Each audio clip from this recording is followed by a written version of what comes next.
सोनपुर गांव में केशव नाम का एक गरीब मजदूर रहता था। मजदूरी का काम मिल जाए तो परिवार का पेट भर जाए, नहीं तो परिवार रूखी सूखी खाकर ही सो जाता था। एक दिन, सुनो जी, तुम एक काम क्यों नहीं करते? इस गांव में तो कोई काम मिलने से रहा। तुम वो पहाड़ी के पार वाले गांव में भी तो जाकर कोई काम ढूंढ सकते हो, शायद कोई काम मिल जाए। पर कमला, उस पहाड़ी का रास्ता बहुत खराब है, ज्यादातर सुनसान ही रहती है पहाड़ी। पर कुछ तो करना पड़ेगा जी, बच्चों को कब तक रूखा सूखा खिलाते रहेंगे?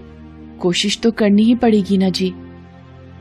ठीक है कमला, मैं कल सुबह ही दूसरे गांव के लिए निकल जाऊंगा, ठीक है, ताकि समय से वापस आ सकूं। कमला अगले दिन केशव को कुछ भुने चने और गुड़ बांध कर देती है। सुनो, ये कुछ भुने चने और गुड़ लेते जाओ, रास्ते में भूख लगेगी तो खा लेना।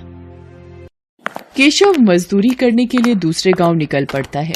वो उस पहाड़ी के रास्ते चलता जाता है। आधे रास्ते चलने पर केशव थक जाता है। वो सोचने लगता है, थोड़ी देर यहीं इस पेड़ के नीचे आराम कर लेता हूँ, फिर आगे बढ़ूंगा। अरे कमला ने ये भुने हुए चने और गुड़ दिया था, थोड़े खाकर भूख मिटा लेता हूँ। केशव जैसे ही चने और गुड़ खाने लगता है, एक चींटी उसके पास आती है। भैया, क्या थोड़े से गुड़ और चने मुझे दे सकते हो? मैं और मेरी बहनें भूखी हैं। हमने बहुत दिनों से कुछ नहीं खाया है। तुम्हारी बड़ी मेहरबानी होगी।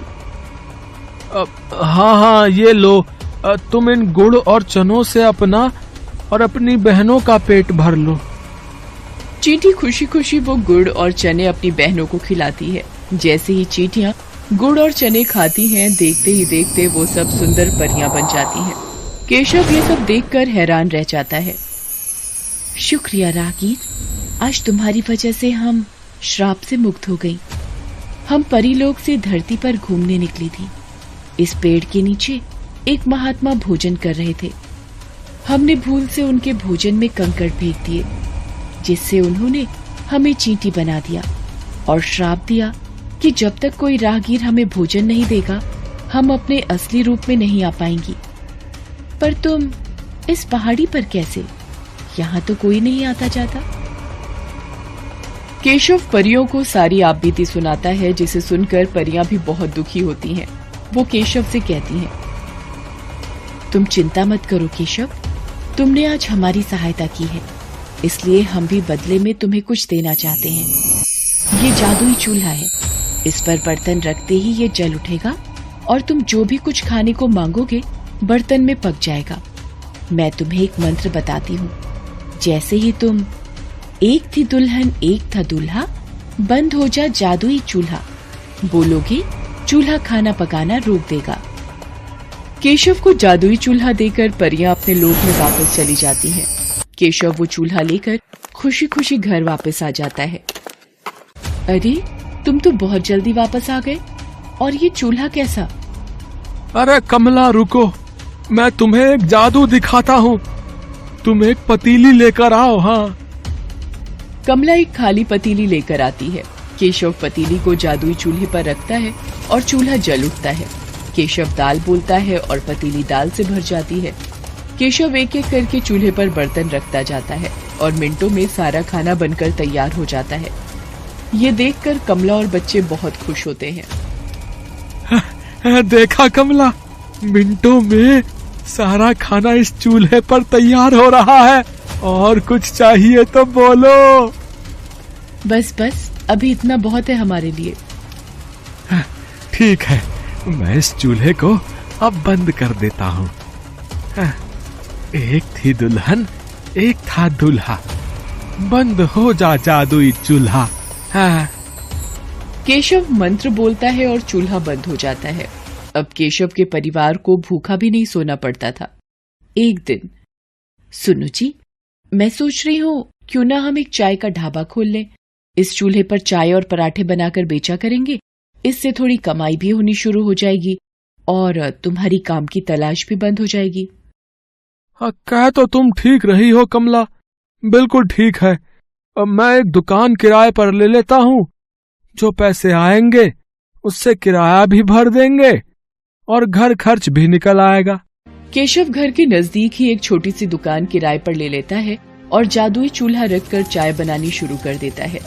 धीरे धीरे केशव का चाय नाश्ते का ढाबा चल पड़ता है।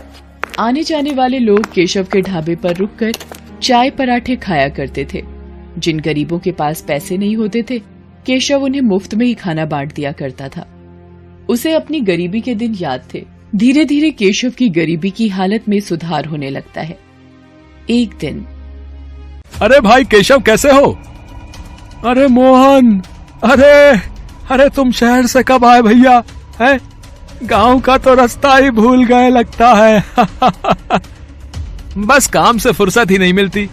वो तुम्हारी भाभी को यहाँ गांव में कुछ काम था ना, तो 2-1 दिन के लिए आए हैं। मैंने सुना है तेरे तो वारे न्यारे ही हो गए हैं। तूने ढाबा खोल लिया यार, जिसकी चर्चा पूरे गांव में हो रही है। हाँ मित्र, बस सब भगवान की कृपा है। बात कुछ और ही है। ये ऐसे नहीं मानेगा, मुझे सच का पता लगाना ही होगा। अगले दिन केशव ढाबे पर जाता है। मोहन भी उसके पीछे पीछे जाता है। अरे मोहन, अरे इतनी सुबह सुबह। मैंने सोचा कल वापस शहर जा रहा हूँ, तो आज तुम्हारे ढाबे पर ही चाय नाश्ता कर लूं, है कि नहीं? पता नहीं शहर से फिर कब आना हो। हाँ मोहन, बिल्कुल बिल्कुल भाई, ये भी कोई कहने की बात है।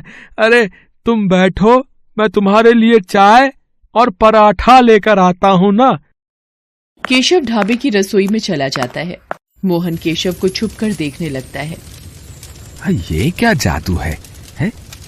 केशव ने इस चूल्हे पर पतीली रखी और खाली पतीली चाय से भर गई। अरे अब ये तवा रख रहा है। ये क्या, पराठा भी बन गया? ये तो कोई जादुई चूल्हा है।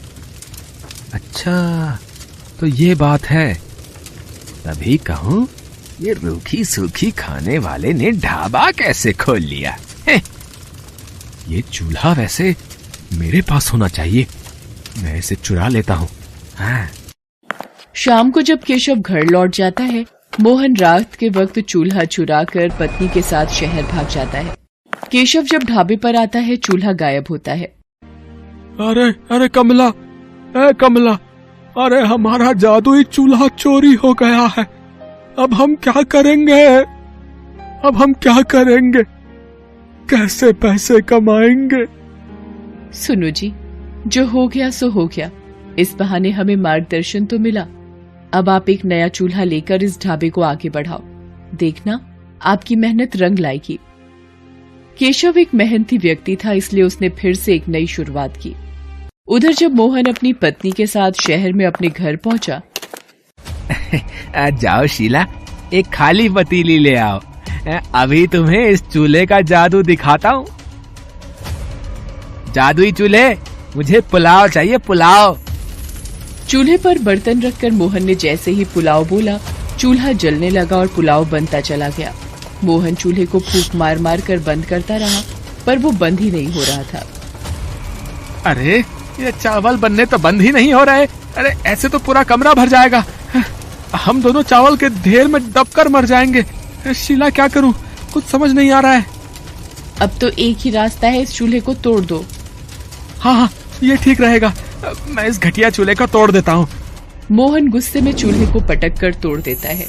चूल्हे के 2 टुकड़े हो जाते हैं और जादू खत्म हो जाता है। चूल्हे की जगह मिट्टी का ढेर पड़ा रह जाता है।